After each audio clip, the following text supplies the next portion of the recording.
segundo ruido. Loop, tu, loop, tu, loop, tu, loop, tu. Un ritmo regularmente regular. Loop, tu, loop, tu, loop, tu. Un ritmo regularmente regular. Loop, tu, loop, tu, loop, tu, loop, tu, loop, tu, loop, tu, loop, tu, loop, tu, loop, tu, loop, tu. Un ritmo regularmente regular con una frecuencia cardíaca aumentada.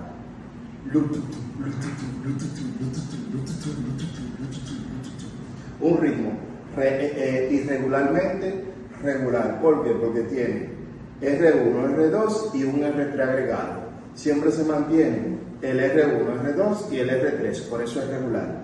Y es irregularmente regular porque tiene 3 ruidos en vez de tener 2. Ahí está la irregularidad y siempre se mantiene regular esos 3 ruidos. Pero tenemos otros, el que es irregular, el que es regularmente irregular. Aquí tenemos 2 ruidos y en un momento determinado sale uno agregado, que estas podemos escucharlos en las extrasístoles y es de esta manera. Loop, loop, loop, loop, loop, loop, loop, loop. Ahí entra uno agregado. Eso mayormente lo escuchamos en las extrasístoles. Y tenemos el de fibrilación.